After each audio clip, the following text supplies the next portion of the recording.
महिला अधिकार कायदे, मार्गदर्शक तत्वे, जय जिजाऊ जय शिवराय.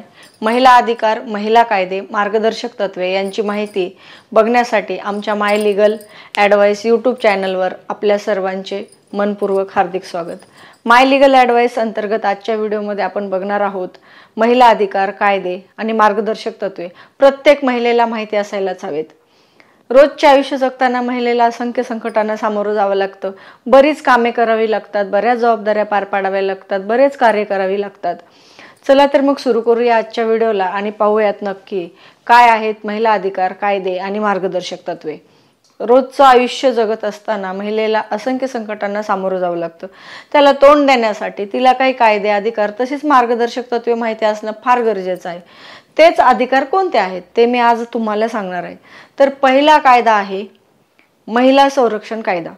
कौटुंबिक छळ प्रतिबंधक कायदा स्त्रीला कौटुंबिक, सामाजिक, आर्थिक व शारीरिक संरक्षण देतो. हा कायदा फक्त पुरुषांविरुद्धच लागू होतो. यात अंतरिम आदेश देणे, नुकसान भरपाई देणे, संरक्षण अधिकाऱ्याची नियुक्ती करणे, भागीदारीच्या घरात राहण्याचा अधिकार, कायदेशीर व वैद्यकीय मदत देण्याची तरतुदी आहे.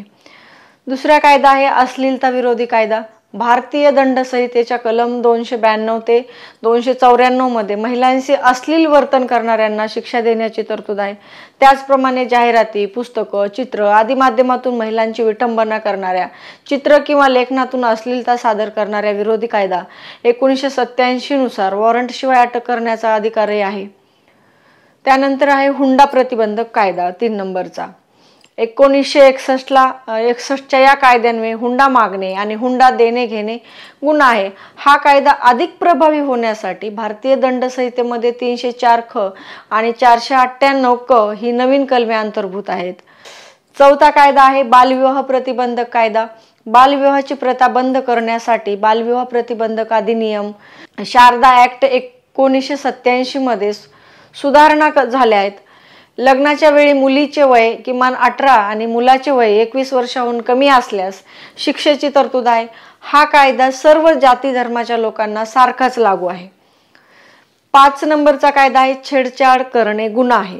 स्त्रीची आबरू लुटणे, हात धरणे, तिच्या वस्त्रांना हात लावणे अशा प्रकारे विनयभंग करणाऱ्यांना भारतीय दंड संहिता 354 खाली शिक्षेची तरतूद आहे. तसेच छेडछाड केल्याबद्दल भारतीय दंड संहिता कलम 509 अंतर्गत पोलिसात तक्रार दाखल करता येते. क्रमांक 6चा कायदा आहे मुलावर हक्क. एखाद्या स्त्रीचा घटस्फोट झाल्यास तिच्या 5 वर्षापर्यंतच्या मुलांना ती स्वतःजवळ ठेवू शकते. मात्र 5 वर्षाहून अधिक वयाच्या मुलांच्या बाबतीत कोर्टाचा निर्णय बांधील असतो. तर 7 क्रमांकाचा कायदा आहे कौटुंबिक न्यायालय कायदा. दाम्पत्य आणि कौटुंबिक कलहाची प्रकरणे एकाच ठिकाणी सोडवण्यासाठी कौटुंबिक अधिनियम 1984 लागू करण्यात आला आहे. कुटुंब न्यायालय नसल्यास तिथल्या जिल्हा कोर्टांना कुटुंब न्यायालयाचा दर्जा देण्यात आलेला आहे. आता 8 नंबरचा अधिकार आहे तो हिंदू उत्तराधिकार. 1956 मध्ये निर्माण झालेल्या हिंदू उत्तराधिकारी कायद्यानुसार महिलांना संपत्तीमध्ये व्यापक अधिकार देण्यात आले आहेत असून स्त्रीधनाचा उपयोग घेण्याचा आणि ते धन खर्च करण्याचा अनिर्बंध अधिकार स्त्रीला मिळाला आहे. आता हिंदू स्त्रीला एकत्र कुटुंबाच्या संपत्तीत सुद्धा वाटणी मागता येते. स्त्रीधन मिळावे म्हणून स्त्री कोर्टात खटला दाखल करू शकते. स्त्रीला मुलाप्रमाणेच वडिलोपार्जित संपत्तीमध्ये समान हक्क दिला गेलाय. 9 नंबरचा कायदा आहे समान वेतन कायदा. समान वेतन कायद्यानुसार एकाच कामासाठी स्त्री व पुरुष दोघांना समान वेतन मिळाले पाहिजे. विशिष्ट कार्यक्षेत्रातील नोकऱ्या सोडता अन्य ठिकाणी स्त्रियांना रात्रपाळीच्या कामाला बोलावता येत नाही. 10 नंबरचा कायदा आहे हिंदू विवाह कायदा. भारतीय दंड संहिता कलम 125 अनुसार स्त्रीला पोटगीची मागणी करण्याचा हक्क आहे. हिंदू विवाह कायदा 1955 कलम 25 नुसार अर्ज दाखल केल्यानंतर कोर्ट पोटगीची रक्कम देण्याचे आदेश देते. पती पत्नीच्या वादामध्ये निकाल लागेपर्यंतच्या मधल्या काळात सुद्धा पत्नीच्या उदरनिर्वाहासाठी अंतरिम पोटगी रक्कम देण्याची तरतूद कायद्यात आहे. 11 नंबरचा कायदा आहे प्रसूती सुविधा कायदा. नोकरी पेशातील स्त्रियांसाठी बाळंतपणाची आणि नवजात बाळाची देखभाल करण्यासाठी रजेची तरतूद असून त्या काळात स्त्रीला विशिष्ट दिवसाची भरपगारी रजा मिळते. मात्र कायद्यानुसार ती रजा व इतर कायदे फक्त 2 बाळंतपणासाठी असतात. गर्भपात झाल्यावरही स्त्रीला भरपगारी रजा मिळण्याची तरतूद कायद्यात आहे. त्यानंतरचा 12 नंबरचा कायदा आहे विशेष विवाह अधिनियम. आता विशेष विवाह अधिनियम 1954च्या तरतुदीनुसार मानसिकदृष्ट्या सक्षम आणि 18 वर्ष पूर्ण झालेली स्त्री प्रेमविवाह किंवा आंतरजातीय विवाह स्वतःच्या इच्छेनुसार करू शकते। या विवाहाची नोंदणी करणे आवश्यक असून पुरुषाचे वय 21 वर्षापेक्षा अधिक असावे। 13 नंबरचा कायदा आहे गर्भलिंग चाचणी। स्त्री भ्रूण हत्या रोखणे व गर्भाचे लिंग जाणून घेण्याचा तंत्राचा दुरुपयोग करणे यावर अंकुश ठेवण्यासाठी प्रसूतीपूर्व निदान आणि तंत्रज्ञान विनिमय व दुरुपयोग निवारण अधिनियम 1994 आहे। पुढे आहे 14 नंबरचा कायदा जिल्हा महिला सहायता समिती। म्हणजे महिलाचे शोषण व छळ होऊ नये म्हणून हायकोर्टाच्या आदेशानुसार प्रत्येक जिल्ह्यात जिल्हाधिकाऱ्यांच्या अध्यक्षतेखाली जिल्हा महिला सहायता समिती स्थापन झालेली आहे। होणारे शोषण किंवा छळ याबद्दलची तक्रार या समितीकडे महिला लेखी स्वरूपात देऊ शकते। तसेच न्याय मिळण्यासाठी कायदेशीर सल्लागार व स्वयंसेवी संस्थांची व्यवस्था समितीतर्फे केली जाते। 15 नंबरचा कायदा आहे लैंगिक छळाविरुद्ध मार्गदर्शक तत्व।